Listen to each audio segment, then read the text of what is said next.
Hi, I'm HL1ZIX, also known as the Stingy Ham, located in Seoul, South Korea. We're going to try some Shortpath QSOs into Europe tonight.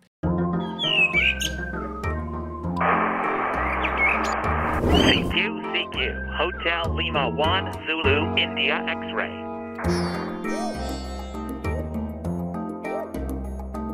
Now, I was able to work down south towards New Zealand and Australia and New Caledonia quite well in the last hour or so.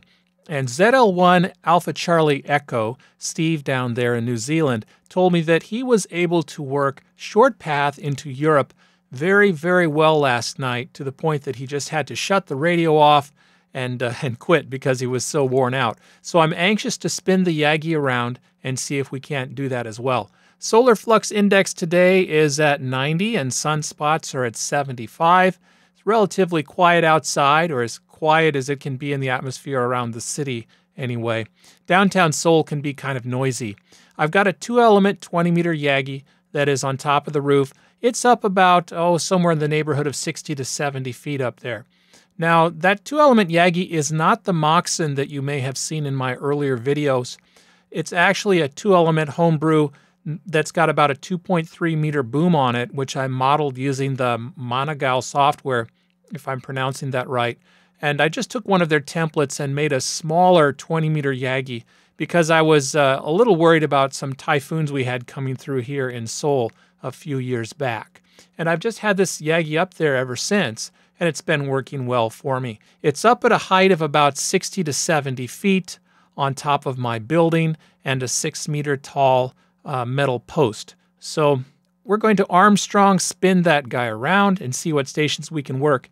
Now let's take a quick look here at the VOACAP software, which I really enjoy using. Now, if you've never used this, what you do with VOACAP is you plot your location, and there I am in Seoul, and I just put something down here in the middle of Europe, kind of near Germany, and it will tell you if you set up what band or what mode you're working in. I'm on SSB. I'll just put up 500 watts, and you can actually choose your antennas too, although I'm just going to leave it at a 3-element Yagi, even though I have a 2-element.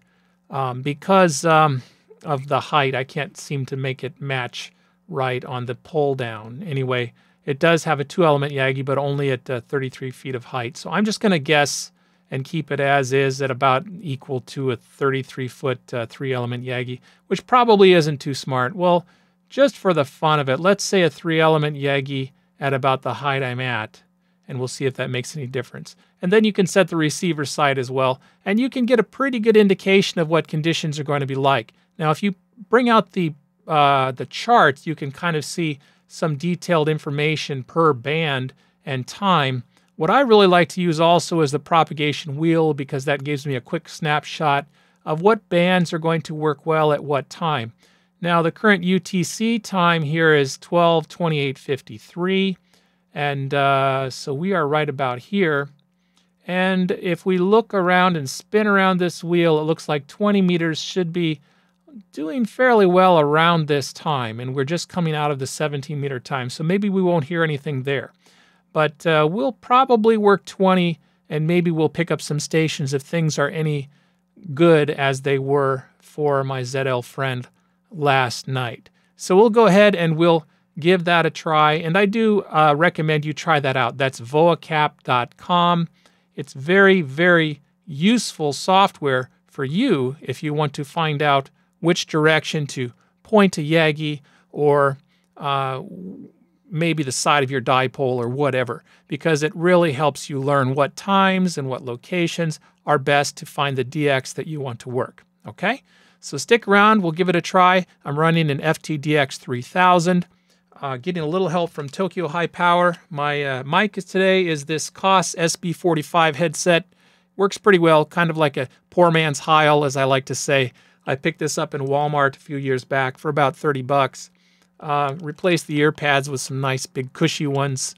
As you can see, this fake leather stuff's flaking off. The ear pads were doing that, so I replaced them. Anyway, we'll have some fun and give it a try, and we'll see what we can catch. Okay, we're outside now and it's a bit windy, but I'm going to use the Armstrong Rotator method and spin this Yagi around. I'm kind of pumped actually because this is actually the first chance I've had to use this fuzzy white wind sock on my microphone here. So hey, I found a use for it. It is a little windy up here. I do have to spin this Yagi around using my own hands. So we'll do that. We'll point it towards Europe over the pole approximately, maybe about 0 degrees, somewhere in that range. And we'll see what we can do with that. The 2-element Yagi, it has a pretty wide pattern, so it will pick up much of Europe pretty well. So we'll give it a try and see what we can come up with. Now I'm carrying only 12 meters off the ground. I wish you all the best. Stay safe, be healthy, and hope to work you again. Japan to India, Japan United, Lima Zulu 2, Victor United, clear. Hotel Lima 1, Zulu India X-ray. Communication calling, please. Hotel Lima 1, what is your call? Hotel Lima 1, Zulu India X-ray. Okay, Hotel Lima 1, Zulu India X-ray. You have a booming signal. 59, the name is Julie, over. Roger, Roger. Lima Zulu 2 Victoria United from Hotel Lima 1, Zulu India X-ray in Seoul. You're 59 plus here in Seoul, Julie. Very, very nice signal. My name is Derek. Delta Echo Romeo Echo Kilo, over. Roger, Roger, Derek. Thank you very much for the short contact. I wish you all the best, 73, and hope to work you again, maybe to another band. Bye-bye. Roger, Roger. I'll put you on the cluster. 73. 73, QSO, Lima Zulu 2, Victor United, over. CQ, CQ. HL1ZIX. Calling CQ and standing by.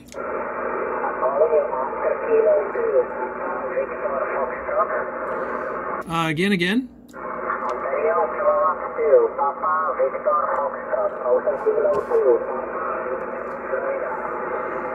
OK2, Papa Victor Foxtrot. This is Hotel Lima 1, Zulu India X-ray in Seoul.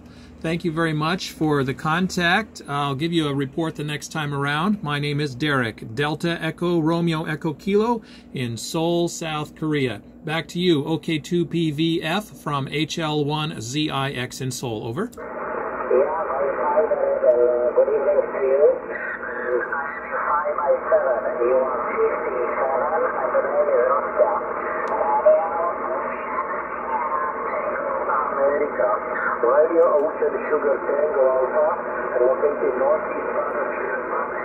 Hotel Lima 1, Zulu India X-ray, okay to Papa Victor Fox, over direct. QSL, I got you 5 and 7 here. 5 and 7, by the way, Rosta. Thank you. OK2PVF from HL1ZIX in Seoul. Thank you so much for the wonderful contact, and I hope things are going well for you there. 73, OK2PVF, HL1ZIX, over. Okay, Derek, thank you very much. All the best to you. Have a nice weekend, and see you again in the future. Hotel Lima 1, Zulu India X-ray, to Papa Victor Fox, 73, 73, have a great time over there in Czech Republic. Bye-bye. Bye-bye. Very nice. Excellent. Thank you very much, Olga, for the QSO. All the best to you. Radio 9 Yankee Delta Lima. Delta Golf 7 Lima Alpha Lima 88. Bye-bye.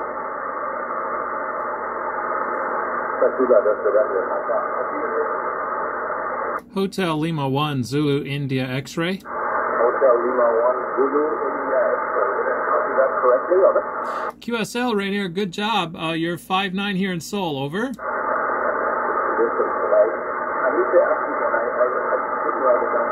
Hotel Lima 1, Delta India X-ray. Is that a what, over?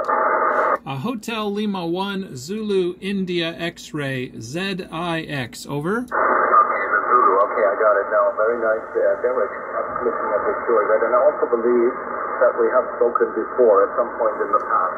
Just can't really put my finger on when. But I know there was an American, I'm not guessing now, but in Korea. It might have been you that I talked to, I don't know, a year or two ago. You're coming in well, you're about 5'7" in the north of Germany.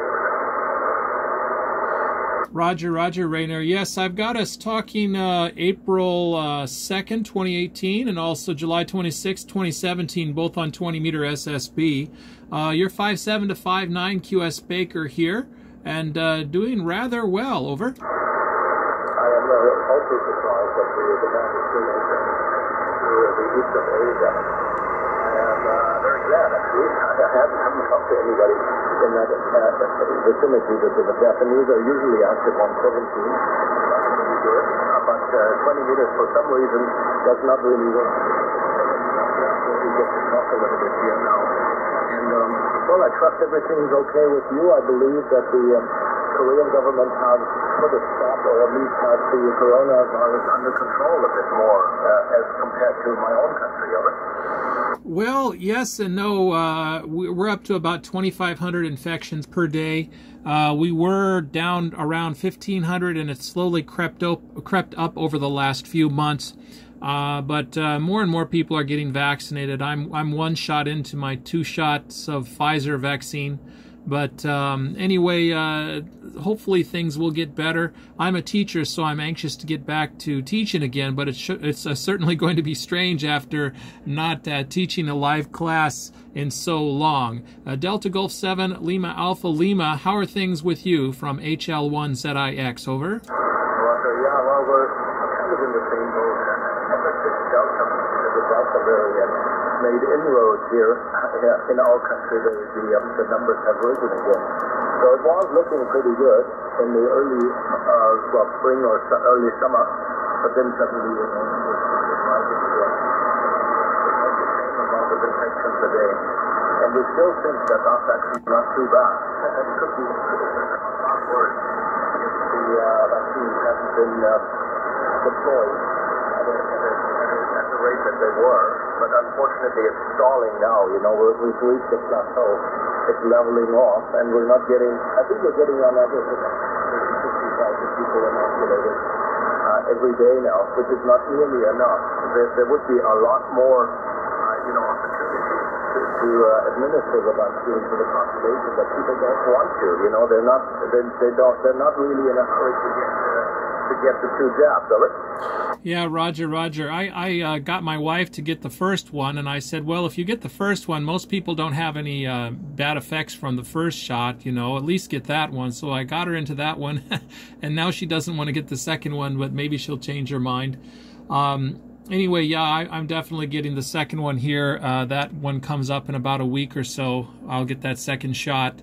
But yeah, I believe people should get the shot, but it's their choice, I guess, if they don't want to. But here in Korea, I think it's somewhere around 80% of the people have gotten the shots.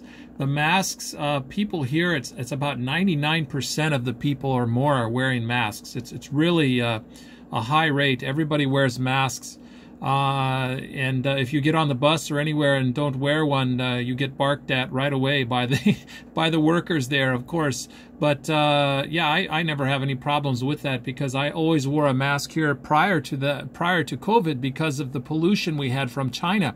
However, that has all stopped. It's been quite amazing because ever since COVID hit, the pollution has stopped, and we have had clear skies, and that certainly tells me that they are not producing anywhere near what they used to produce in terms of different things that they make out of China, because we just had incredible pollution for the last 5 years, and that all stopped with COVID. DG7LAL HL1ZIX, over. Yeah, that is the information that we never get, that we never hear about here in Europe, of course. So I thought that something going on in China, because they are very effective in putting a stop to the spread of the disease, I believe.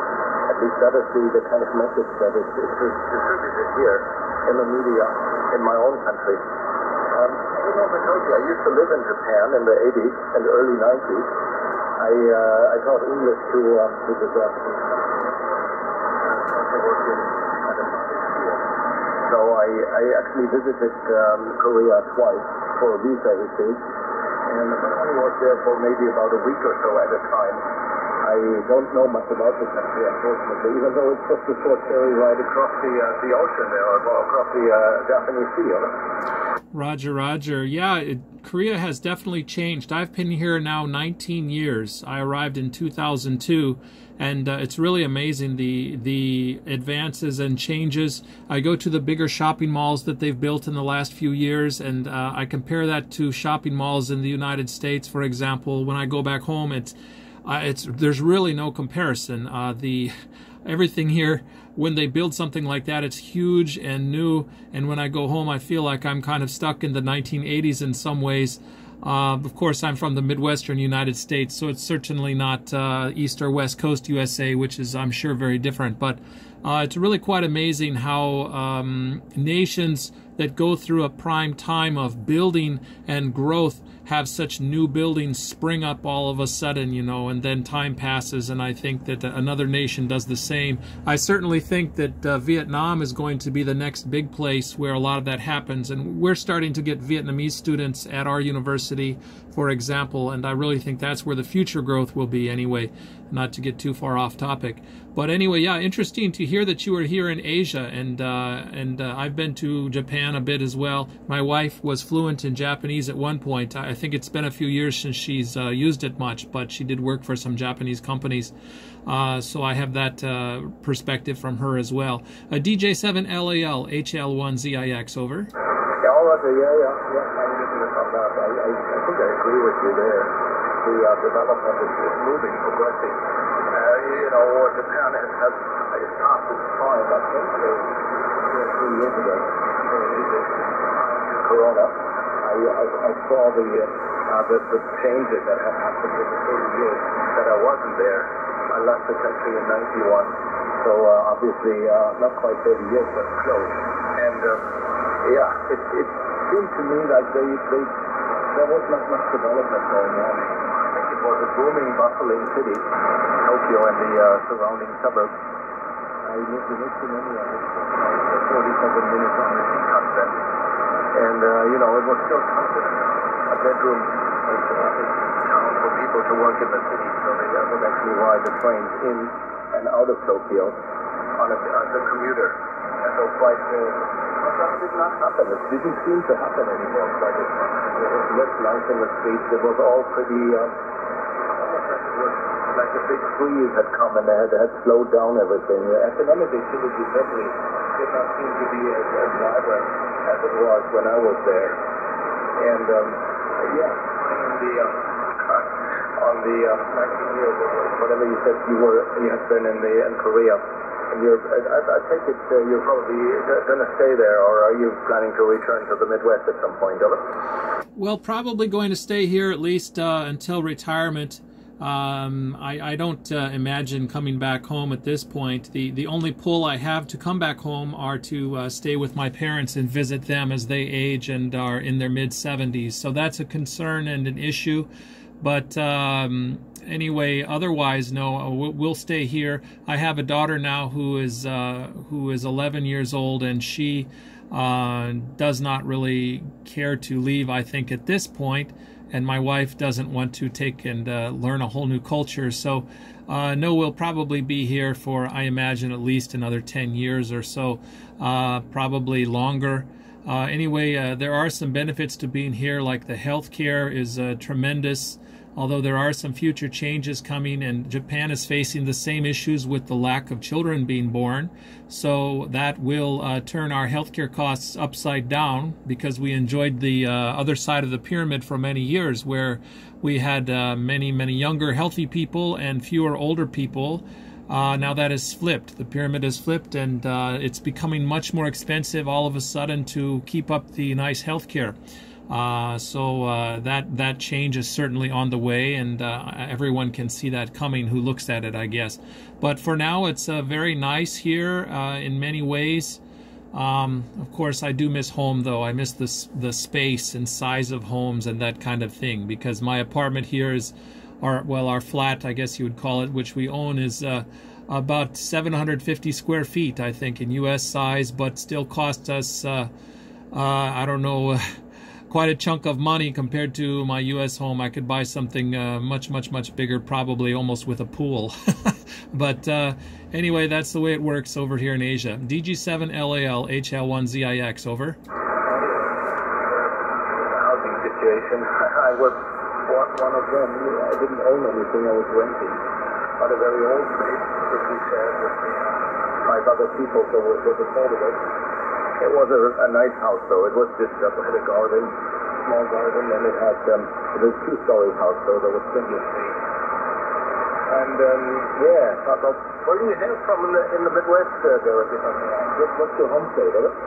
QSL, I'm from the state of Iowa in the Midwest, so that's where I hail from, over. Okay, I'm asking because I was an undergraduate in Wisconsin, so just next door, basically, over. Roger. Yeah, my family's, well, half my family is from that area. My mother's side of the family is from the Sheboygan area. At least her mother came from there originally down to Iowa, over. Yeah, fantastic. I had a friend from college when he went for up here in the summertime when school was out. I hitched a ride. I went along for a couple of days with his folks in Des Moines. So I know, and that's not the furthest thing I was on the Greyhound, of it. Roger, yes. Well, they're from the Des Moines area now, a little north of that, and that's kind of where technically I'm from when I get home as well. But anyway, well, your signal's holding up pretty well, at least in the 5.7 range and up, and anyway, doing really well. So I was up in Germany, oh goodness, it's been almost 20 years ago, but I was able to see Berlin and Hamburg and some other places in between, Ahrensburg, and it was quite enjoyable to see that. I have relatives from both sides of my family that are from Germany several generations back, so it was a kind of a fun and interesting trip to go and see the country there, over. Well, that's what happened to us here. We're farmers. I grew up on a farm, and part of my family immigrated to the United States. They lived in Winona and across on the river, and relatives over there still. But I think they are now silent too. They're no longer with us. But anyway, the kids are, and they've moved all over the state. But they do come back, every so often, every 5 to 10 years. We get a bunch of them coming back to the old farm to see where it all started, Roger. Yeah, that's great. Well, I do appreciate the chat. It's certainly been fun to have a QSO with you. And if you don't mind, I might put this up on YouTube if that's okay with you, over. Oh, by all means, we'll be just got done putting on a new microphone. What it sounds like on a very long time, over. Okay, wonderful. Yeah, I like to make some YouTube videos, and I've decided to try to make another one here tonight, as hopefully Europe will come in well. Well, thank you so much, and great to have a QSO with you again after a few years. DJ7LAL HL1ZIX, over. Yeah, Roger. I wonder, though, I was just question if you don't mind it. Do you get a lot of calls on that? I think you must be working the pilot for quite a bit, over. Well, I haven't for some time because I haven't really been on air, and honestly, the conditions have been quite terrible for the last year. So we'll see what happens. But a couple of years ago and prior to that, I was doing pretty well, being here in Korea, over. Yes, Roger. And sorry, excuse my curiosity. Are you running the SDRPlay receiver on your SDRPlay at the moment, over? I'm sorry, say again? Are you running the SDRPlay RST1A adapter on your 3000 at the moment, over? At the moment, yes. I often do not, just because I'm lazy to turn it on, but at the moment I do have it on, over. Yeah, can you have a look at the spectrum? Am I wide, or does it look to you then like it's okay? You're running similar to me, I believe. Not so wide from what I can see, over. Yeah, is the base, is it like a pyramid, or is it more like a column, over? Well, let me see what I'm running, and I'll tell you, you're quite similar to what I'm running. I don't hear much for the bass, just because the signal's not so strong at the moment, but it's more of a middle signal, I think, over. Yeah, Roger. Yeah, I'm on the ICOM here, and it doesn't have anything like the not on my other rig, the radio. And biggest portion that takes care of the bleed over. So if it's 2.6 kilocycles, that's what it is. It doesn't go any wider than that. But this one here, well, I don't know so much about it yet because it's fairly new to me. So my neighbor here said, because we're so relatively more signal. I trust it's still okay, but must be within reasonable bandwidth still. Anyways, okay, well, thanks very much, Derek. I'll let you go and excuse the long-winded QSO, but I did have a lot of fun talking to you after so many years, Roger, Roger. Well, I'm making a recording of the SDR at the moment as well, so maybe if I can stick that in there and edit it in, you can kind of see it later on and see how your signal fits. Over. Okay, yeah, sure, that would be great. Well, thanks very much. I have yet to hook up. I have an SDRPlay little but it's work in progress. It hasn't been hooked up to the 7800 yet, but I want to use the SDRUNO on my screen as well, so I can get it somewhat close to what I'm used to using on the software radio, Roger. Okay, QSL. Yeah, well, I do like it. It's very nice. Just like I said, I'm kind of lazy to turn it on. That's my only problem. I do miss my ICOM 7300 scope that I used to have. It's far superior to the FTDX3000. However, I like the general operation of the Yaesu in terms of the sound and the abilities I have to tweak signals a little bit better, although it's somewhat clumsy. Over. That's exactly right. Yeah, that's what I found to be the case. FTDX3000, the other Yaesu that I had before this one, and it has more versatility. It's a little bit more advanced in terms of the set of options that you have inside the radio. Roger, Roger. Yeah. Well, the 3000's quite a nice radio. I do enjoy it. But yeah, there are things about every company I like. I like Kenwood, I like ICOM, I like Yaesu, and there are things I don't like about the different ones. I had an Elecraft KX2, and I just absolutely loved that. But to get an Elecraft with a scope on it, you have to add something to the side and pay more money. And anyway, overall, I really loved the receive on the Elecraft, but. Anyway, it's always fun to play. I buy and sell different radios and try them out. And right now, this FTDX3000 is what I'm on. Over. Yeah, radio, there's no doubt about that. Okay, well, Derek, thanks very much. Very nice talking to you. Hotel Lima 1 Zulu India X-ray. Bye-bye. Thank you. 73 DG7LAL HL1ZIX. Bye-bye.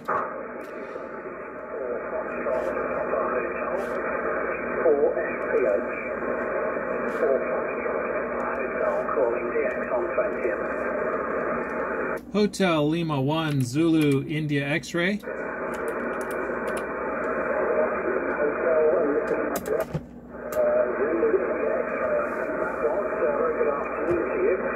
Good signal on the calling. I'll give you a report next time. My name is Mark.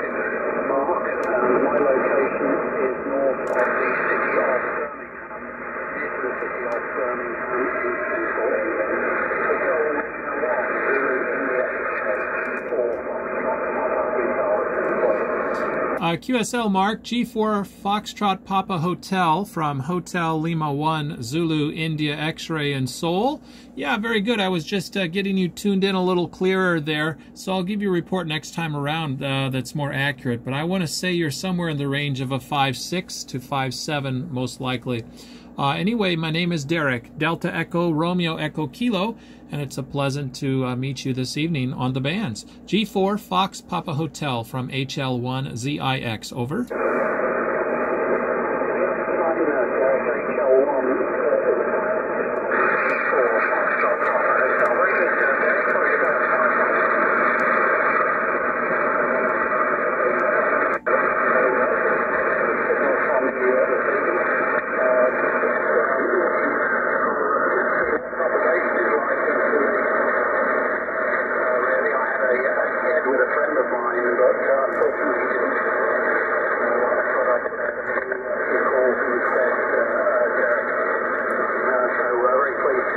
work through this afternoon.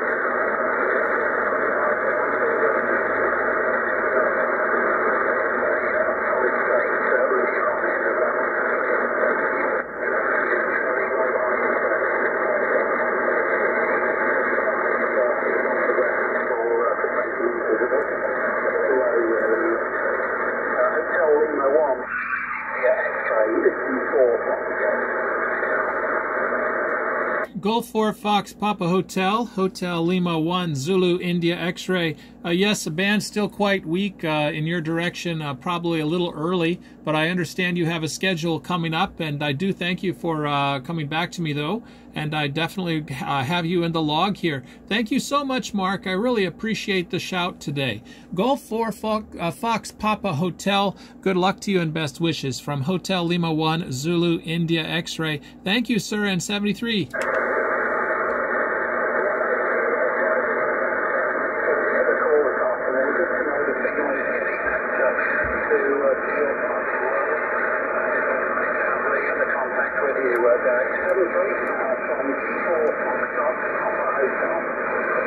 Roger, roger. Thank you, Mark. 73. Okay, I think that's going to wrap it up for this evening. It's 12:40 in the morning now, and it seems like most of the DX out of Europe has weakened quite a bit. So time to go to bed, I think. But I did have some nice QSOs tonight. Nothing in terms of pileups, but I know that'll come someday in the future with this HL call. It's good for 10 dB extra, right? People like to talk to HLs, I guess, because there are not so many of us.